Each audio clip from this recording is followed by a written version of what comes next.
It is a sad day without Fred physically being on earth, and yet the one thing we know in Jewish tradition is that a person lives on by how they lived their life. And what a blessing to be able to celebrate a life well lived. So going to read some passages from the Psalms to provide comfort, and wonderful to be on our bema with our cantorial soloist, Todd Herzog. The psalmist asks, God, what are we that you have regard for us? What are we that you are mindful of us? We are like a breath. Our days are like a passing shadow. We come and go like grass, which in the morning shoots up renewed, and in the evening fades and withers. You cause us to turn to dust, saying, return, O mortal creatures. Would that we were wise, that we understood whither we are going. For when we die, we carry nothing away. Our glory does not accompany us. Mark the wholehearted, and behold the upright, like Fred. They shall have peace.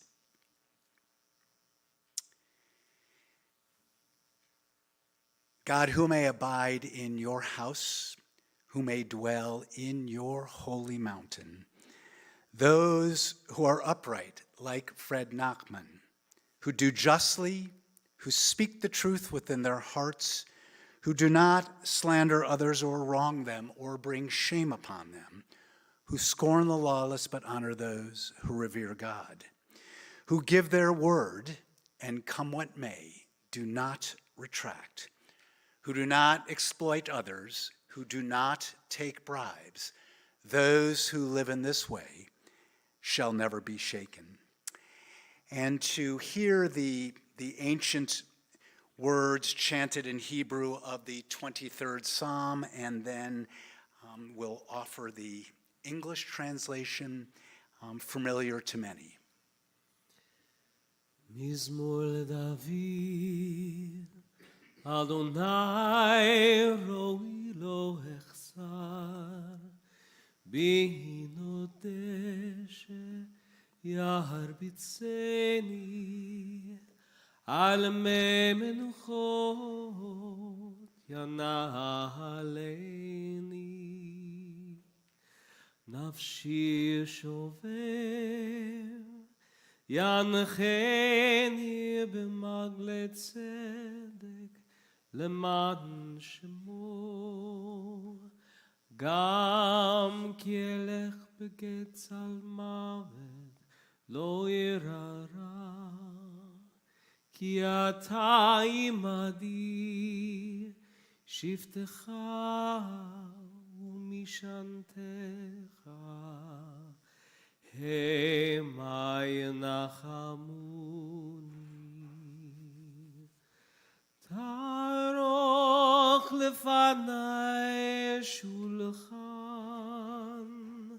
נגד צורריי, דשנתי ושמן ראשי, כוסי רוויה, אך טוב וחסד ירדפוני, כל ימי חיי, ושבתי בבית אדוני לאורך ימים.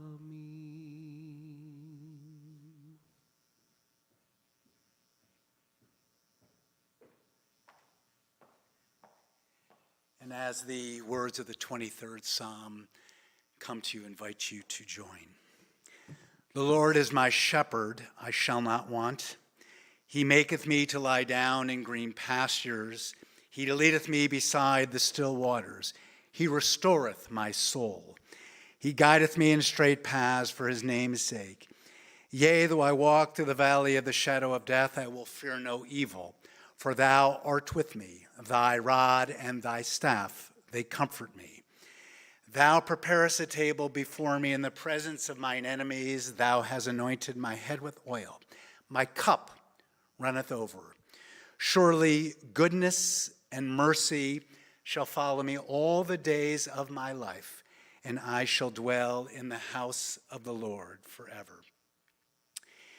And the eternal wisdom from the book of Ecclesiastes: for everything there is a season, a time for every experience under heaven, a time to be born and a time to die, a time to plant and a time to uproot what is planted, a time to weep and a time to laugh, a time to grieve and a time to dance, a time to throw stones and a time to gather stones, a time to embrace and a time to refrain from embracing, a time to seek and a time to lose, a time to keep and a time to discard, a time to tear and a time to sow, a time to keep silence and a time to speak. In the rising of the sun and in its going down, we remember Fred Nachman.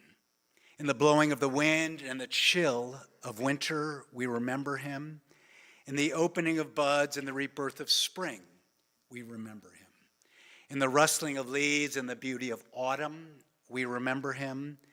In the beginning of the year and when it ends, we remember him. When we are weary and in need of strength, we remember him. When we are lost and sick at heart, we remember him. When we have joys we yearn to share, we remember him. So long as we live, so too shall Fred live, for he is a part of us as we remember him. Birth is a beginning and death a destination, but life is a journey, a going, a growing from stage to stage. From childhood to maturity, from innocence to awareness, and ignorance to knowing, from foolishness to discretion, and then perhaps back to wisdom, from weakness to strength or strength to weakness, and often back again. From health to sickness and back, we pray to health again. From offense to forgiveness, from loneliness to love, from pain to compassion and grief to understanding, from fear to faith, from defeat to defeat to defeat, until looking backward or ahead, we see that victory lies not at some high place along the way, but in having made the journey stage by stage a sacred pilgrimage. Birth is a beginning and death a destination, but life is a journey, a sacred pilgrimage made stage by stage, from birth to death to life everlasting. I'm going to invite family and one of the amigos to share some remembrances, beginning with Melissa. And there's a glass of water for each of you.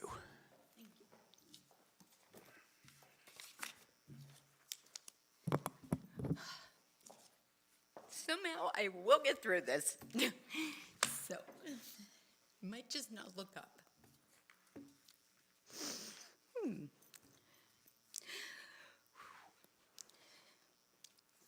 Today, I stand before you, filled with a profound sense of gratitude. I am deeply fortunate because I was blessed with the precious gift of time and the invaluable opportunity to express to my dad just how much he meant to me before he passed away. In a world where moments are fleeting and opportunities can slip away, I cherish the fact that I had the chance to share my heartfelt feelings with him. Once I found the courage, I poured a lifetime of reflection and gratitude into a letter. a letter that I had the privilege of watching him read. Today, I honor him by sharing this letter with you, and through my eyes, I want to show you the profound impact he had on me and all who knew him. Dear Dad, I've been searching for the most meaningful way to honor you and express all that you mean to me. Like you, I found that a letter is the answer. To begin, I simply want to say I love you. I'm overwhelmed thinking of everything you mean to me. Gratitude, memories, and emotions flood my mind. You have profoundly shaped my life. Your advice, wisdom, and unwavering support have been a constant source of strength and inspiration. I hold you in the highest regard, and I hope you know what a blessing and role model you are to so many people, especially me. Thank you for starting our cherished tradition of weekly Saturday lunch dates at the Soup Place, a ritual I eagerly anticipated every week, an opportunity for us to connect, share stories, and laugh together. For naming our dogs after operas, Falstaff and Electra, a testament to your unique sense of humor and love for the arts. For embracing your passions wholeheartedly, tennis, hiking, bridge tournaments, avid reading, and your shared hobbies with Mom, including West Coast swing dancing competitions. All of those inspired me to explore my own passions with the same fervor. For instilling in me a passion for modern art and expressing your own love for it in the most imaginative ways, transforming the exterior of your business into a vibrant masterpiece with a commissioned mural by renowned artist Richard Haas, or showcasing colorful sculptures in our front yard, embracing the beauty of nonconformity and celebrating individuality. For taking time to engage with every child you met, greeting them with your signature line, "Hey man." It's a small gesture, but it speaks volumes about your kindness and genuine interest in others. For trusting the waitress in a restaurant, never needing a menu, simply saying, "Just give me what's good." For hiking the Grand Canyon together 4 years ago, culminating in a celebration of your all-time favorite treat, root beer floats. Watching you sneak 3 of them was a pure joy. For teaching me the art of listening and the importance of hearing both sides of every story. For engaging in fascinating conversations that broaden my horizons and help me see the world from different perspectives. For modeling deep, lifelong friendships and the values of humility, integrity, love, and hard work. Thank you, amigos. For writing heartfelt family newsletters to keep our family connected and informed. For your enduring passion of writing and submitting letters to the Wall Street Journal's opinion section. I loved seeing them published. For loving your grandkids deeply and seizing every opportunity to teach them something new. For your iconic dance moves, particularly the duck, which will continue to be cherished and passed down through our family for generations. For cherishing your family and sharing a remarkable 56-year journey with your beloved wife, bride.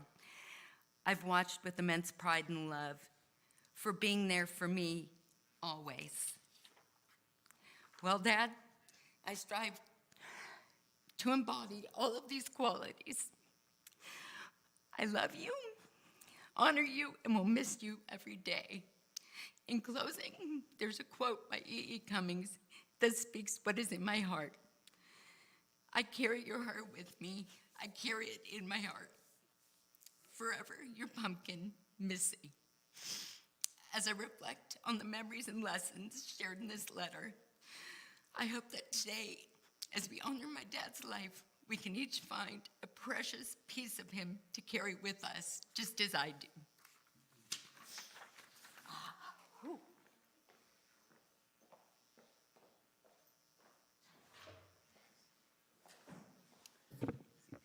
Tony.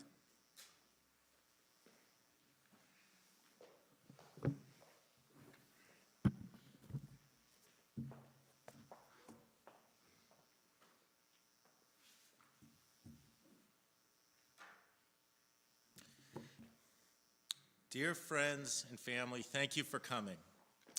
I'm Tony Nachman, and it's my honor to reflect on the life of my father, Fred August Nachman III, today. I'd like to take this moment to celebrate my dad's life by sharing a few of my fondest memories of him. Grandpa adored his grandkids. It's 2017, Sophie's 11, Ethan's 9. They're on spring break, and I'm taking them on a trip to hike the Grand Canyon. My dad's still working really hard. This is me. Hey, Dad, just want to let you know I'm taking the kids to hike the Grand Canyon. We're going to drive to Phoenix, stay the night, and head up the following morning. Hopefully you're around to join us for dinner. You have to picture my dad's Outlook calendar at the time. For a given week, every single time block was filled between running Thunderbird Cylinder and getting up at 4:30 a.m. most mornings. All of his activities, he had multiple tennis groups, 2 hiking groups, the WPO Forum, a bridge club, a film club, a book club, Goldwater Institute, the Hoover Institution. And that doesn't even count my mom and their social commitments. He was a very busy guy. This is my dad on the other end of the line. Oh, I'm totally free. I'd love to come. And that was my dad when it came to his grandkids. Drop everything, be in the moment, be part of the fun. The hallmarks of a grandpa trip. So number 1, you sleep in the same hotel room. Picture 5 of us, Lane was on this trip also, in one hotel room, lots of laughing and pillow fights. Grandpa was usually the instigator. Get the picture. Grandpa's motto was, "You'll be glad you have it later." We have this great shot on a ledge of Grandpa and I on one knee with the kids sitting in front of us with trekking poles crossed and a breathtaking beauty of the Grand Canyon behind us. The third piece, dessert. His favorite dessert was a toss-up between key lime pie and banana cream pie. He would indulge with the kids, then calmly say with a passing glance, "Don't tell your mother." For Sophie, your grandpa adored you. He was so proud of you. He loved watching you play softball, and he loved dancing with you. I will forever treasure the memory of you dancing with Grandpa in your cowboy hat and bright red cowboy boots to a live country music band when you were 7 years old. It always brought me such joy watching Grandpa walk up to you with his giant smile and say, "Hi, gorgeous," and then spin you around the dance floor. For Ethan, your grandpa adored you too. He was so proud of you as well. He loved hosting you in his office for deep conversations and a game of chess. He loved hiking with you, and he loved fishing with you, and most of all, he loved watching you play tennis. I will never forget the Thanksgiving when you were 14 years old, and Grandpa set up a tennis match for you with a cute 16-year-old blonde varsity tennis player, the granddaughter of one of his friends. I laugh when I picture him sitting outside in the backyard watching you play with his coffee in hand and a sly grin on his face. That was Grandpa always looking out for his grandson. My dad was a curious and creative person. My dad loved reading and learning. His book collection in his library at home is around 1,800 volumes spanning art, history, literature, business, and politics. Memoirs and biographies were his favorites. I estimate that he read nearly 900,000 pages over the past 65 years. Open any of the books, and you'll find meticulously underlined passages and notes in the columns. My dad also loved mixing art and business and challenging the status quo. It is easy to see the connection between his reading and his creativity, the former providing inspiration for the latter. His creative legacy includes the Richard Haas, as my sister talked about, old-fashioned red brick firehouse mural painted on the original Thunderbird Fire and Safety Equipment Corporation headquarters building, and the giant steel palm tree sculpture made of old compressed gas cylinders installed at the entry of the Thunderbird cylinder plant property. In 1985, the Arizona Republic newspaper wrote an article calling the Haas mural a new approach to an industrial park building, and the mayor of Phoenix called the public artwork splendid. I recently read a Forbes article from last year titled North American Cities Have Gone Mural Mad. Who knew? My dad's vision was 40 years ahead of his time. Our relationship and my favorite father-son memory. My dad and I had a very special relationship. I would describe it as easy. We understood each other. We had the same sense of humor. We enjoyed each other's company. We loved playing tennis together, skiing together, hiking together, fishing together, road biking together, exploring cities together, going to plays and museums together, reading together, or just sitting and visiting together. But if I had to pick one favorite memory to celebrate my dad and honor our father-son relationship, this is it. It's 1991. My dad and I are fly fishing the legendary Bighorn River outside Billings, Montana. We're celebrating my graduation from high school. It's late June. The water is cold, but the outside temp is warm. It's dusk. We are almost at the end of the float. I'm in the boat. The guide is in the middle rowing and coaching us, and my dad's in the back. All of a sudden, what seems like out of nowhere, one of the famous bighorn caddis hatches goes off. There are clouds of tiny tan insects everywhere, and the surface of the water is exploding with wild trout. The next thing I know, I'm hooked up to the biggest rainbow trout of my life. The fish runs into my backing 2 different times. When it jumps, the guide estimates it at 6 pounds, which is gigantic for a rainbow trout. My dad is so excited, cheering me on from the back of the boat, camera in hand, ready to get the winning picture. We fight the fish for about an hour. As the guide goes to net the fish at the side of the boat, the giant rainbow gently turns its head, the fly slips out of its mouth, and it gracefully meanders off into the sunset. Our excitement and euphoria quickly turns to disappointment and shock. What a photo it could have been. But that's not the end of the story. About a week later, after we got home, my dad hands me an envelope. In it is an essay he wrote and submitted to the New York Times about our father-son relationship and our fly fishing trip. Spoiler alert, the message of the essay is not about landing the big fish, it's about spending time together. Even though we have not fly fished together in years, when I think about my dad and that moment and that essay, it brings me peace, joy, and a feeling of being home.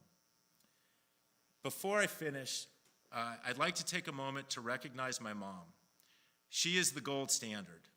I've never witnessed in my lifetime another human being step up and show so much courage, strength, devotion, love, and grace in the face of such a difficult situation, and for almost 3 years. I know how much Dad loved and adored you, Mom. You could see it in his eyes when he looked at you. 56 years of marriage is a beautiful testament to that love. Thank you and Dad for role modeling what true love looks like for our family. We are forever grateful. Dad, I'm going to miss you. You are the best father a son could ever have. You will always be present in my thoughts and my heart.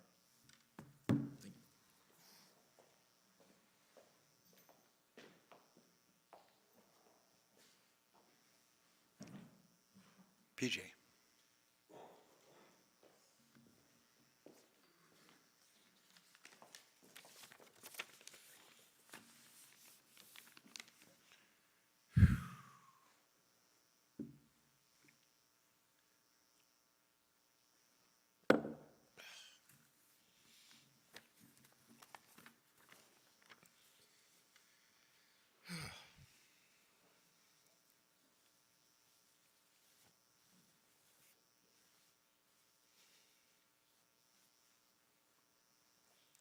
guess I'd just start.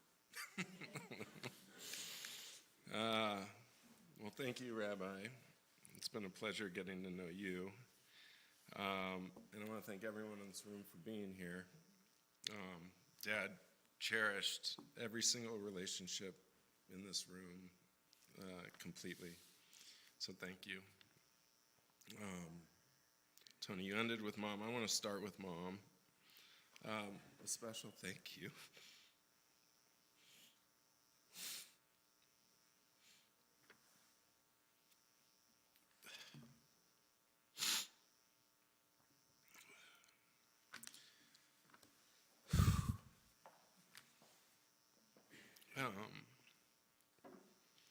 Thank you for taking such amazing care of Dad and us. What he taught us about integrity and perseverance, you countered with kindness and grace. You gave us a model for marriage all the way to the end. He loved you so much in his way, and blowing kisses all the way to the end. As Jimmy Durant would say, Mom, you made someone happy. And we all love you so much. All right, so let me get to Dad. Over the last few years, I've been fortunate that I live in Los Angeles, but I've been fortunate that my work has brought me back to Phoenix every 2 or 3 weeks. He and I would spend Tuesday and Wednesday nights catching up on life, bickering about politics, and looking at videos of the kids. As Dad slowed down, our relationship grew deeper. And along the way, he did share with me something I think Rabbi reflected earlier, was that, he thought his memory would live on through us, his loved ones, and through our memories of him. And I'd just like to say that we're a lucky bunch to have so many wonderful moments with Dad to carry on. I just want to share a few of my favorite pieces of Dad today in the hopes that it'll help sustain all of our memories. First, he was such a great dad. As a kid, he showed us his world full of fire trucks, tennis, skiing, art, business. I have such vivid memories as a kid. He loved bringing us into his work world.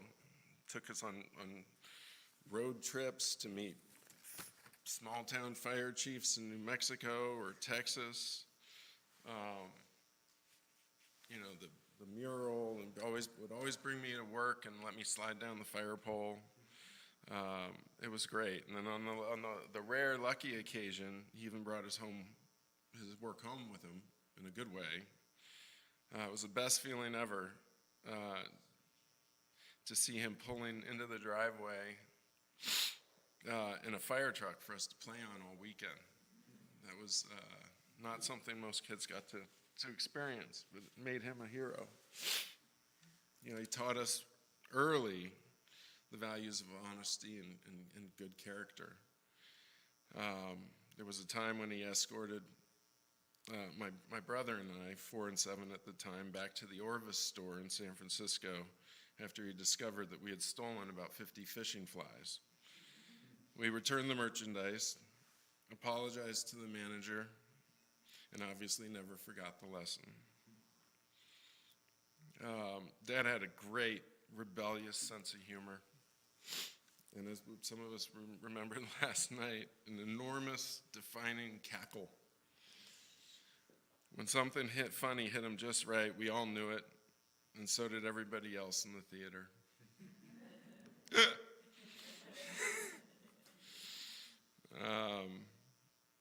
I very much respected his intellect as well. Sure, he hiked mountains and ran 10Ks and did all sorts of adventures, but it was his library that really captured me as a kid.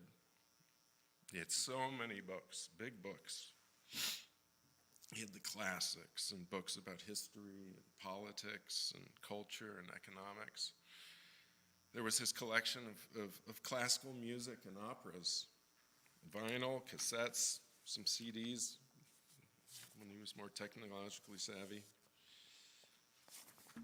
And his conductor's wand, I'll never forget his conductor's wand. He would sit in the library and conduct a whole symphony. There was all the art, a curious picture of him and Burt Reynolds, and an entire wall dedicated to art books. Just a completely different side of Dad and a side of him that I really connected with. As we grew up, he grew. His life advice got better. He was a fantastic listener, but he made sure to impart a few key pieces of advice along the way that stuck. Some of these may sound familiar. In life and in business, be prepared for that inevitable meteor from outer space that knocks you on your butt. Always be resilient. Keep pushing forward. Do the right thing when people aren't looking. And it's not the quantity of friends, but the quality that really counts.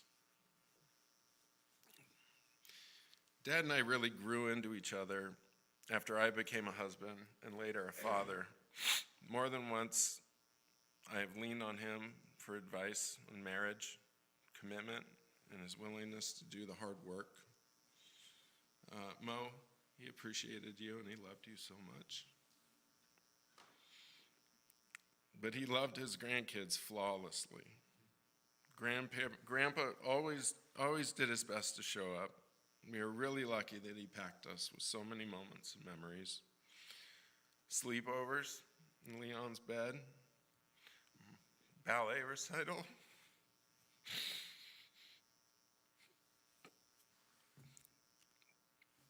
reading his stories with his funny voices, buying the kids new shoes,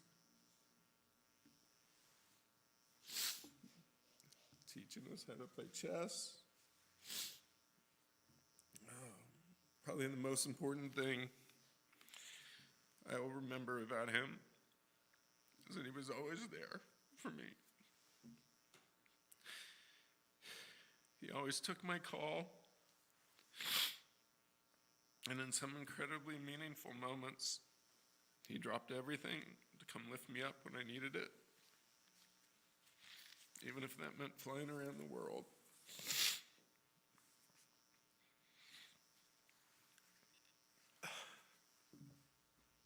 There's one word that I would use to describe my dad, and it was simply devoted. He was devoted to my mom, he was devoted to his children, he was devoted to his grandchildren, devoted to his friends, devoted to his hobbies, his passions. I still feel him, I still hear him. Kiddos, I hope you do too. I just want to talk to you guys for a second. We've had a pretty rough start to this year, haven't we? First we had the norovirus, then we had those awful fires, we got hit with the flu, we had the break-in, and then we lost Grandpa. It's been pretty rough, but in a strange way, he's watching, and I think he would be smiling in a funny way. Why? Because wrapped in all those obstacles, I can loudly hear his voice and his lessons. The fires, watch for those meteors from outer space. The break-in, always be resilient. He's still very much here. He's inside all of us now. I can feel him guiding me, and I'm sure he will guide you. This hurts, but I find comfort in knowing that he lives on through us. And I know he is very much proud of that. Thank you.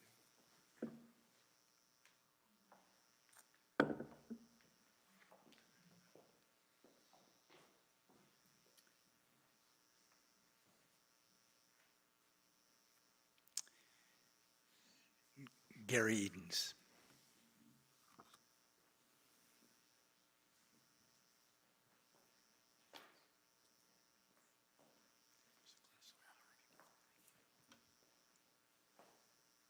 I have so many Freddie fables. There's so many wonderful stories about my good friend Fred Nachman. We first met in the summer of 1977 when we both moved into a new neighborhood. And the first guy I met in 1977 over there on 47th Street, and he lived on Valley Vista Lane, was Fred Nachman. He comes wandering over to this house that was being built, and we became fast friends, and I've been fast friends with Freddie ever since. I learned early on that Fred was quite an athlete. he was a quarterback in college at Wesleyan. He was a superb skier. He was a fisherman, but more about fishing in a moment. And he was a tennis player. One day when I was new in the neighborhood and he didn't know me too well, he said, "Hey, Gary, why don't you come over? I've got my own tennis court over here. Let's play tennis, just the two of us." So I went over there and we played tennis, and he handsomely beat me. And that was the last time he ever invited me to play tennis with him. I was not in his league. And we would do some hiking in the early years and even later years, but we'd go to the Grand Canyon. And this was before we had these things called iPhones. He had a real fancy camera with a big long lens, so about 4 or 5 of us would go up to the Grand Canyon hiking down there, and Fred would say, "Okay, everybody stop. I'm going to take a picture, but it's going to be a very special picture. I'm going to call it a panorama." So, Gary, you be over there. Kemp, you be there. Bill Riley, you be over there. Okay, now, just hold it right there. So he would set up this camera on a tripod and he'd go, "Okay, this is the first picture. Everybody stay still. All right, here's the second picture. Here's the third picture. Be still, everybody. Here's the fourth picture." Okay, so we're saying, what a way to take pictures. So we get home and we have a little reunion of our Grand Canyon trip, and he brings out what we now call a panorama, which you can do with an iPhone, just going like that. But he pasted those 4 pictures together. So on one side's a Grand Canyon and one person, and the next, and the next, and the next. He was ahead of his time. He invented panoramic photography. Well, in those early years, there are just so many stories to tell about him, but one was you talked about going fishing. Well, this was not fly fishing, but we went on a fishing trip, and Tony went with us, and it was over in New Mexico, and I think it was the San Juan River, but at any rate, I was very lucky. I caught a really good-sized fish, and I was so proud of it, and it was much bigger than the fish Fred caught, or any of the fish Fred caught. My fish was about that big. So speaking of photography, naturally, I had to have a picture made. So here I am, holding this fish. It's about like that. And then Fred thought that was a good idea. "Hey, Gary, could I borrow your fish for my photograph?" So Fred takes my fish, the bigger fish, and had his picture made with it, and he was so smart about photography, he held the fish way out close to the camera. It looked like the fish was that big. I don't think I ever told his family that that fish that Fred had in the photo was not really his. It was mine. You see, Fred was very, very, very competitive. He always liked to win.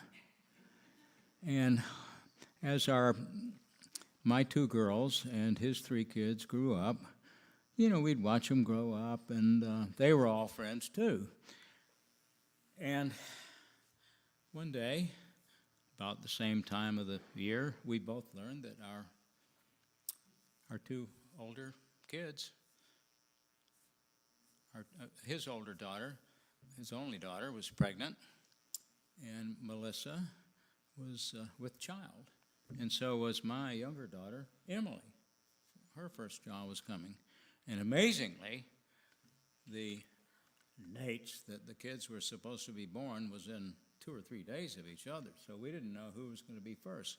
But as I said, Fred was very competitive. He liked to win at everything.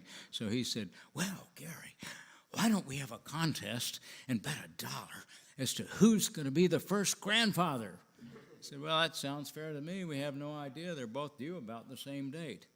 So, sure enough, Fred won that contest. Melissa gave birth to little Logan 3 days before Emily gave birth to Caroline, and I still to this day think that Fred cheated and had Melissa induced so that he could win the contest.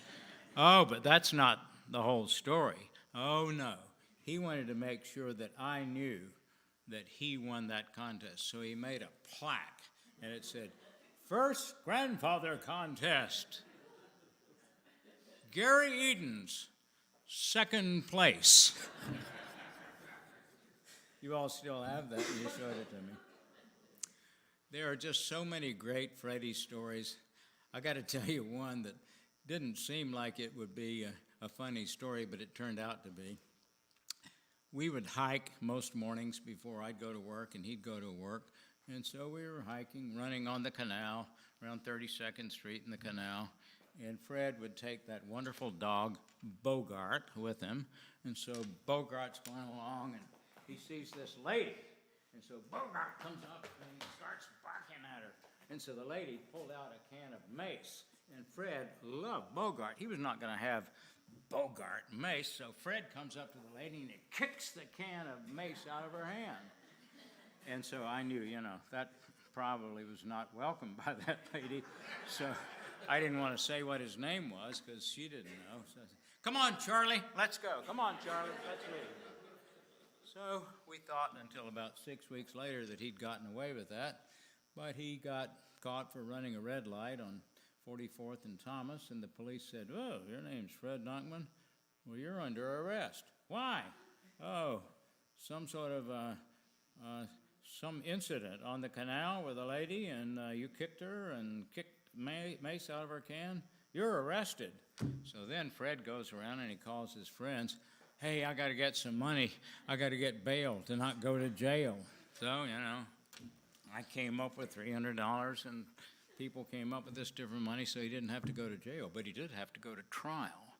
So we went to this trial that was one judge somewhere down in South Phoenix, and this prosecutor was in charge saying, "Mr. Nachman, you and your dog scared this lady and you kicked the can out of mace." And he said, "Well, I didn't want her to hurt my puppy." "You keep calling this dog a puppy. He wasn't a puppy. He was a scared dog. He was 6 years old and he had big teeth and he scared this lady to death. Why did you kick the can of mace out of her hand?" "Well, I didn't want my dog, Bogart, to get maced."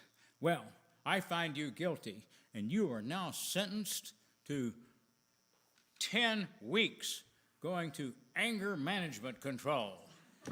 So sure enough, every Thursday night, Fred would wear his sport coat with the leather, patches on it and his, Ivy League tie, and, he looked like exactly what he was. An MBA from the University of Chicago.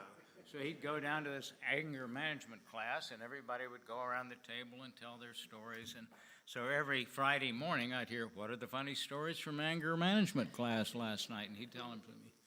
But I think one of the funniest is one that he told. "Well, have any of you all been in prison?" "Yes, I have," said Fred. "Oh, where were you?" "Oh, well, I was at a ladies' prison for a YPO meeting." "YPO, what's that?" "Young Presidents Organization. We had a tour out to a ladies' prison. And it was just kind of fun being there, but that's my only experience with prison, but it was kind of fun meeting the lady guests there." I could go on and on and on, but we'll never get to the reception if I keep on. But there's so many funny Freddie stories. But one thing I do remember about him is, as others have said, he was always doing new things and learning, and he liked quotes. And both of us liked this particular coach from the former UCLA basketball coach, John Wooden. "It's what you learn after you know it all that counts." Well, Fred, up to the last moment of his life, kept learning. And he was a dear friend, and I'll miss him as all of you will. Fred, keep on learning. Thank you.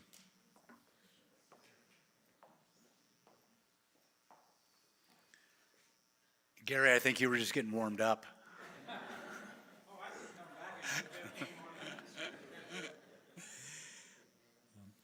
I'm going to give space to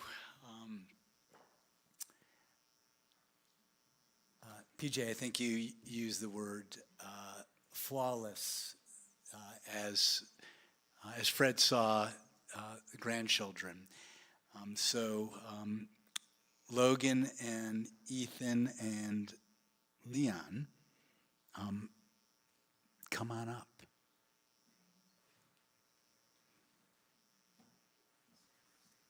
Here.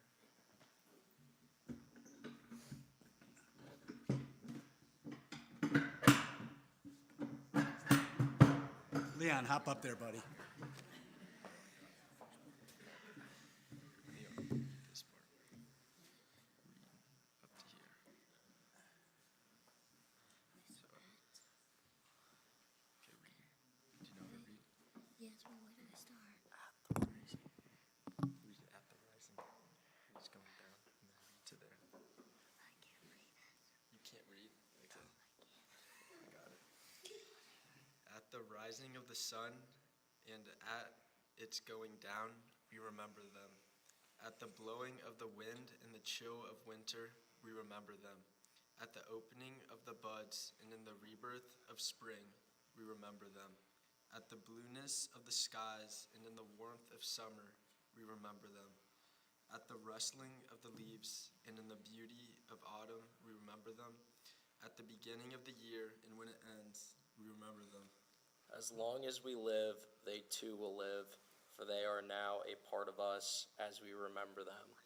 When we are weary and in need of strength, we remember them. When we are lost and sick at heart, we remember them. When we have joy we crave to share, we remember them. When we have decisions that are difficult to make, we remember them. When we have achievements that are based on theirs, we remember them. As long as we live, they too will live. They are now a part of us as we remember them.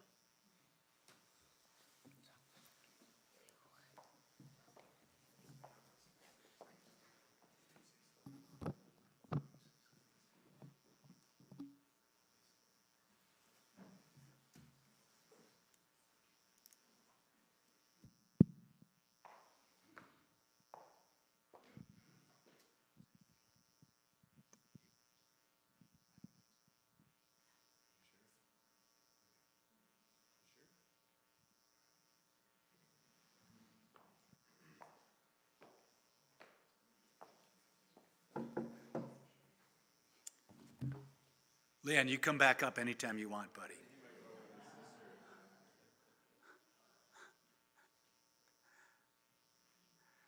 So keep me posted. But in the meantime, is it Lane or Laney? No. So, Laney. Lane. Lane, Sophie, and Marlo.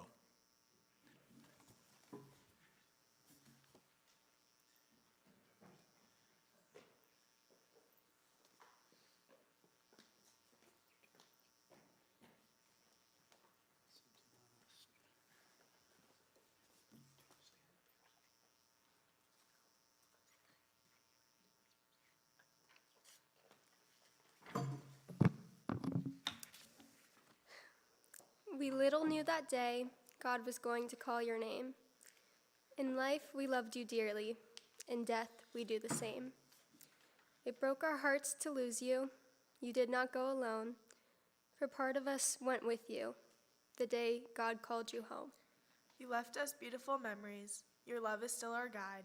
And although we cannot see you, you are always at our side. Our family chain is broken, and nothing seems the same. But as God calls us one by one, the chain will link again.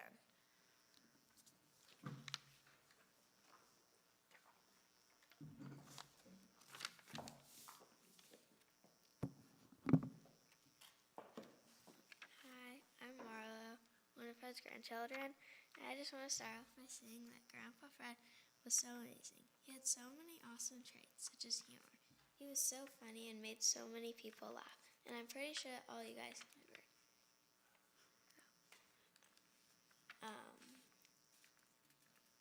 Another trait was that he was the tickle victim.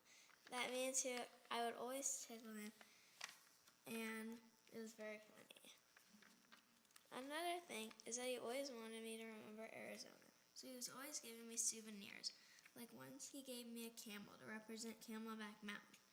And I was good because not only do I remember, I love to hike on Camelback Mountain whenever I'm here. I just wish I had a chance to climb it with him. Also, I don't mean to brag, but people do tell me I get my good looks from Grandpa.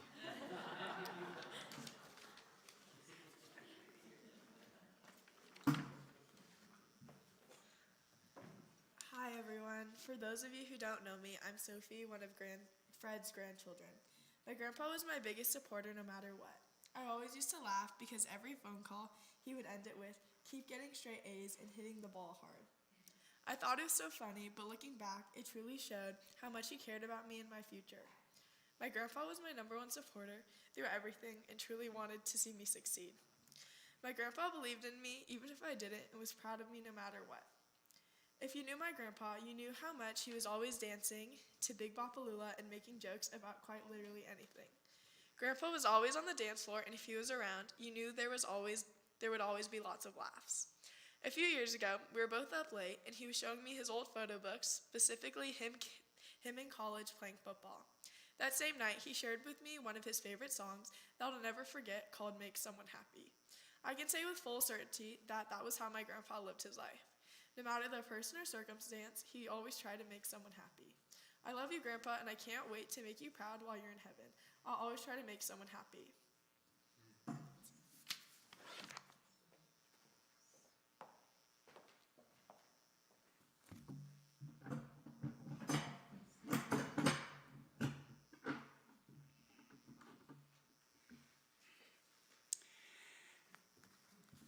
Before a few concluding prayers, just from the blessing of spending some time with the family a couple days ago. Fred did not stand on ceremony, was perhaps most comfortable pulling up a bar stool at a saloon with a bowl of chili and a beer. And he was funny, clearing the record that he was, at one point in his life, 6'2", and no one could stand taller than Fred Nachman. The strong work ethic, always doing the right thing, would lose money to cover a costly recall rather than compromise his integrity.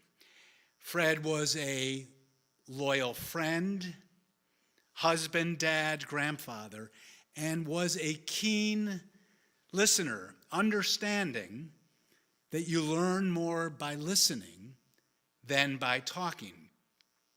Fred was also willing to grow and change as a friend, as a husband, as a father, but always impeccable as a grandfather, always flawless. Linda, it must be noted, the last 2.5 years were particularly tough. Fred's health diminishing, but you ensured Fred's dignity was always the top priority, allowing him to stay and be cared for in his home. As your kids made sure to note, you are the gold standard, exemplifying kindness and grace. And my goodness, what a legacy Fred leaves behind. Leaves behind the imperishable crown of a Shem Tov, of a good name. He'll be deeply, deeply missed and never, never forgotten. Would invite you to rise for the memorial prayer.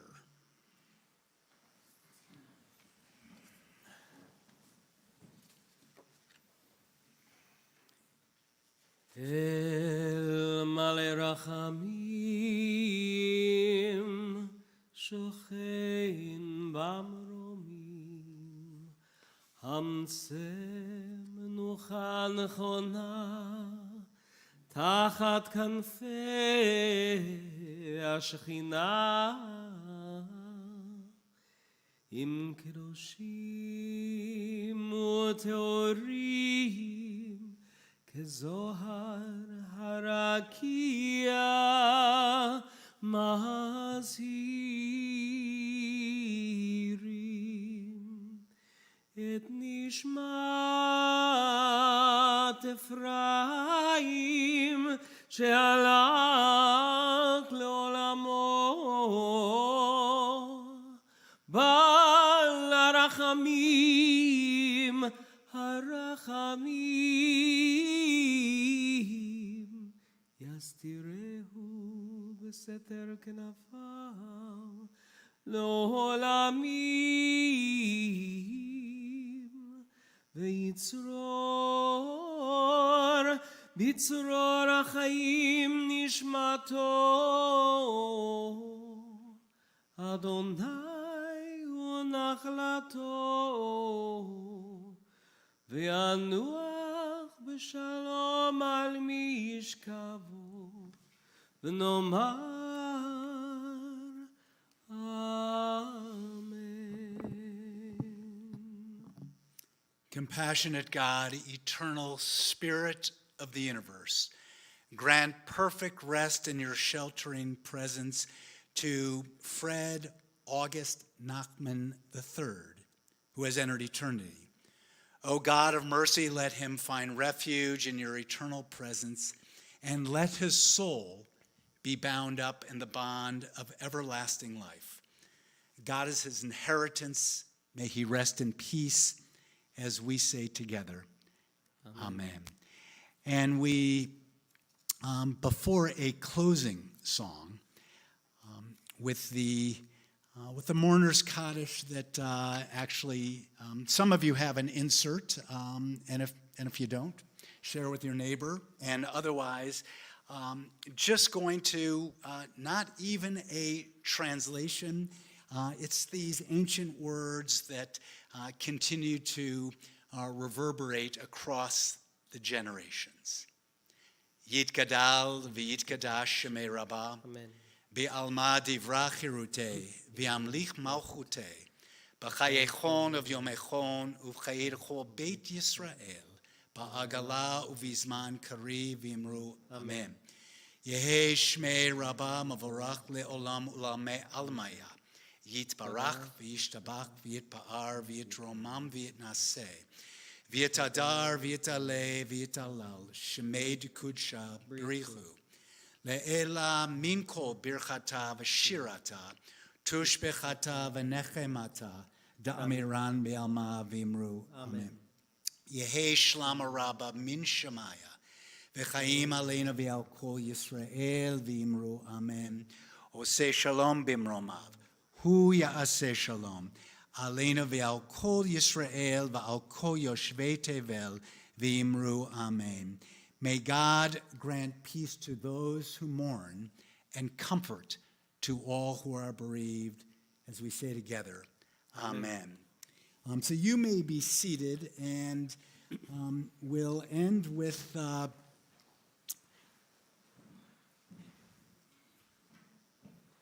so Linda, am I correct that Kiki Karpin is your sister-in-law? And with a wonderful accompaniment with our cantorial soloist.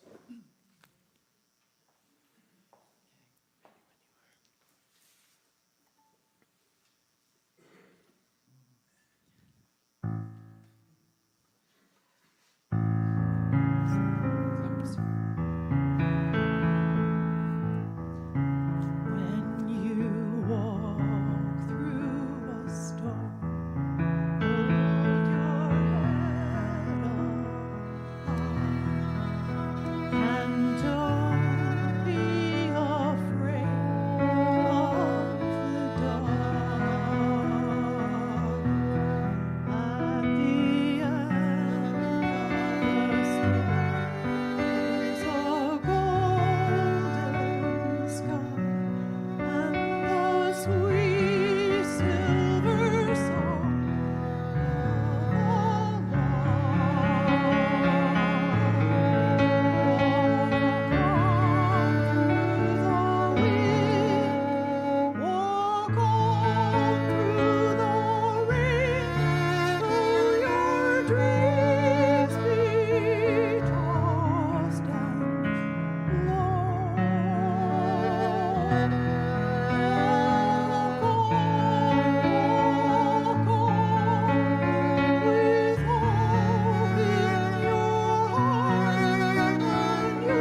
So the family invites you to join them for a reception at the Paradise Valley Country Club, and to conclude with the words, Hamakom yinechem etchem b'toch sharav le'tzion v'Yerushalayim. Now go forth in peace to life.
Good seeing you.